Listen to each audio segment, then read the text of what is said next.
Yes, what's good everybody? Welcome back to Chat Sports TV. I'm your host Nick Dais at The Lamb Show on all social media outlets. Here with the New York Giants report, winners and losers from the Week 1 preseason game against the New York Jets. And we're going to start this off with none other than the winner section. And yes, I am very excited for this one. Daniel Jones, step right up, sir. Sir Daniel Jones. Yes, we are knighting him on this episode of the Giants Report. The number 6 overall pick in the 2019 NFL Draft, the quarterback out of Duke University, checked all the boxes. Poised, calm, and composed back there in the pocket in his only drive with the New York Giants. Fun fact, did not take any first-team reps during the preseason thus far with the first teamers. He's been playing with none other than backups and third and fourth string players. So he went out there after the New York Giants went 3 and out. They put him out there before the thunderstorm and rain delay, and he went 5 for 5 for over 60 yards and a touchdown. Majority of the defense there were starters or second stringers for the New York Jets.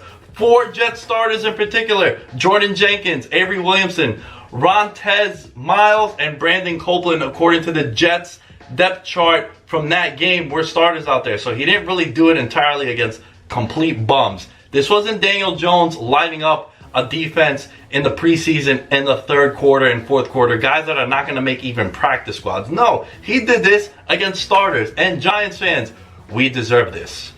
We've deserved this. And I'm saying we because from the moment the Giants took Daniel Jones, number 6, everyone had something bad to say about the pick. Nobody said anything nice about this selection, whether it was fantasy football experts, people on networks, sports talk radio, even people in the league were saying this was a terrible selection. But maybe the Giants didn't know something. For 4 months, that's all we've been hearing. And for this night in particular, Daniel Jones, you silenced all the haters out there. You looked the part. And that was the biggest concern that I had for the Giants was, is this guy just going to look the part? And he looks the part. Folks, you cannot watch what he did and think he didn't look the part. He checked off all the boxes delivering the football. Timing, accuracy, arm strength, precision, threw guys open. What else did you want to see? What else did you want to see? And the offensive line played tremendously. They're my second winners in this group. It's probably going to be the offensive line that you're going to see going into the regular season. But back to Daniel Jones. I am very excited because Daniel Jones did what he had to do. And then the rain delay, we did not see him out there again. So, question for you guys in the audience. What do you guys think about Daniel Jones' performance? 1 Super Bowl, 2 Super Bowls, 18 Super Bowls? Like, what are we thinking? Hall of Fame? Should we get the jacket ready, the gold jacket? We just had the Hall of Fame last weekend. Shout out to Ed Reed and them boys. Delivered some fantastic speeches. But what are we thinking? Type HOF in the comments below if you think Daniel Jones is destined for the Hall of Fame, or type PUMP. Let's pump the brakes because it is a preseason, and us New Yorkers tend to get overly excited when we're talking about something nice after having nothing nice for a very, very long time. Next up, a player that really jumped off the screen to me, and that was Ryan Connolly, the 5th round pick from Wisconsin. Always around the ball, that linebacker, where the Giants are starving for linebacker help. The Giants haven't had a good linebacker since probably John Beeson for about 4 games when they got him from Carolina, and then he hurt his neck and eventually retired. But prior to that, it was like Antonio Pierce, and it's been a long time coming since the Giants have had a linebacker that could be a guy that can be there every single week. So he's always around the ball. Drew a big penalty on a big run play for the New York Jets. He was held on, and the Giants have just been needing help at linebacker for the longest time. And he was just a guy that you noticed was around the ball every single time he was out there on the defense. So Ryan Connolly, the 5th round pick from Wisconsin, shout out to you, my friend. You were a winner from last night. Another guy that jumped off the screen to me was Cory Valentine, the rookie 6th round pick. Unfortunately for him, was on the wrong side of this new pass interference rule.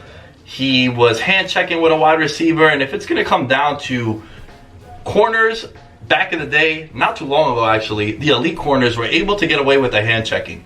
When they would be covering wide receivers, they'd be able to play with their hands and look up at the ball. If you can't even do that anymore, it's going to be tough for these guys to cover anybody with this new ruling, being able to challenge pass interference calls. But besides that, he showed some really nice ball skills on his interception. He had one hit his hands that he couldn't come down with. Very quick, very explosive to close the ball. Always was around the ball too. Gets his head around quickly and has nice hips. He's never too far off the wide receivers. Cory Valentine is somebody to watch going forward. He was a 6th-round pick for the New York Giants. The Giants are going to need someone opposite of Janoris Jenkins. They did spend a 1st-round pick on DeAndre Baker, but DeAndre Baker kind of struggled in his debut with the New York Giants, and then Julian Love had a very, very rough preseason debut as well, the other cornerback. So it's open for him. It's open for Cory Valentine to step in and become a key member of this Giants defense. My question to you guys is, who's going to be the opposite corner of Janoris Jenkins,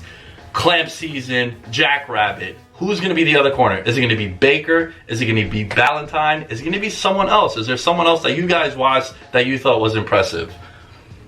Let's take a moment to pause and plug the YouTube channel for Chat Sports. That is Chat Sports TV. YouTube.com/Chat Sports TV. Make sure you subscribe and you like every single one of the videos because they are all fantastic. Losers!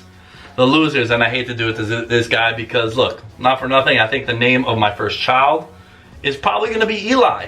But the biggest loser of the night is obviously Eli Manning, folks. And it's for many, many reasons. You know, first of all, you start off the game with a 3-and-out. You get the boos from the crowd. They're not happy with it. They saw exactly what they saw all of last season that was driving people up the walls. Where last season you even had guys like Odell Beckham, Evan Ingram, Sterling Shepard out there, and you still decided to always check down to the safer throws. On the play action pass, Ellison was wide open downfield, but you elected to throw a 3-yard check down on 3rd and 8 to Simonson, and then you get booed off the field. And then Daniel Jones comes in, and we spent the whole opening to this video talking about why that was so impressive what Daniel Jones did. Now the pressure's on Eli Manning. Eli Manning cannot just go in there and shucks his way through another season. It's not going to happen. No matter what, if Daniel Jones continues this, Daniel Jones is going to play this year. He might even play a lot sooner than all of us expected him to play. The Giants might be facing a similar situation that the Seattle Seahawks faced in 2012. Remember, they signed Matt Flynn from the Green Bay Packers, brought in Russell Wilson through the draft, paid big money to Matt Flynn, but then Russell Wilson outplayed him in the preseason. And you couldn't tell the rest of your team and your teammates that, you know what, we're going to go with Matt Flynn because he's making more money. We have to. It's like, no. You need to put us in the best position to win organizationally and for the fan base. And if it's Daniel Jones for the Giants, the way it was Russell Wilson for the Seahawks, you got to do it. You have to do it. There is no ifs, ands, or buts about it. So Eli Manning, my number 1 loser from the Jets-Giants preseason game. Loser number 2, and a guy that I was always a fan of, even going back to his time at UCLA, running back Paul Perkins, the former UCLA running back, 4 carries for 9 yards and a fumble. He was a running back that was paired with Daniel Jones throughout training camp so far, and some of the highlights of the throws Daniel Jones has made in camp have been to Paul Perkins, but the backup running back position is wide open. Wayne Gallman looked okay, but it wasn't anything to write home about, and Paul Perkins is a guy who's been there longer than Wayne Gallman. So who's going to be the backup guy to Saquon Barkley? He had an impressive camp so far, but you need to do it against other opponents because other opponents are trying to take your head off because they're trying to make a roster too. So the battle for the backup running back position is wide open, and I think this was a significant L for Paul Perkins. Hopefully he could bounce back for that because he might be a guy that gets cut throughout camp.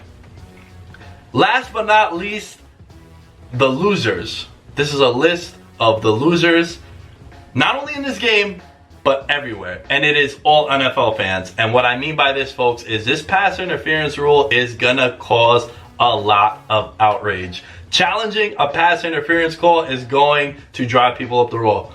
This is a pure overreaction and outrage to the NFC title game between the Saints and the Rams. We know about the pass interference no call, blatant PI. Everyone saw it except the 7 officials that were out there on the field.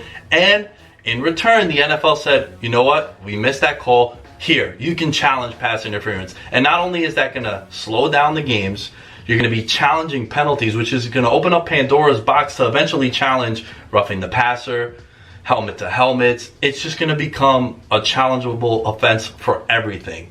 And hand checking between wide receivers and cornerbacks, something that the elite ones were able to get away with. If you're going to be able to challenge that too, corners are not going to be able to defend anyone. It's going to become literally flag football. It's going to become a joke, and it's going to cause a lot of controversy. Twitter is going to be exploding on those Sunday night football games, Monday night football games, those primetime standalone games where the entire nation is watching, and a game is going to be decided by one of these calls. So I think an L is going to be all the cornerbacks that have to deal with this ridiculous ruling of challenging pass interferences, and NFL fans across the board. We are gonna be outraged. Let me know what you guys think about the PI call being a challengeable offense. I think it is a massive overreaction, the same way the Des Bryant catch rule was. The next year they changed the entire catch rule. We still don't really know what a catch is. We're not going to really know what being able to challenge a pass interference call is going to be. So let me know what you guys think about the idea of allowing pass interference to be a challengeable offense. Ladies and gentlemen, I hope you enjoyed this video. We are banging out this NFL coverage. My name is Nick Dais at The Lamb Show on all social media outlets, and I'll catch you next time on the New York Giants Report.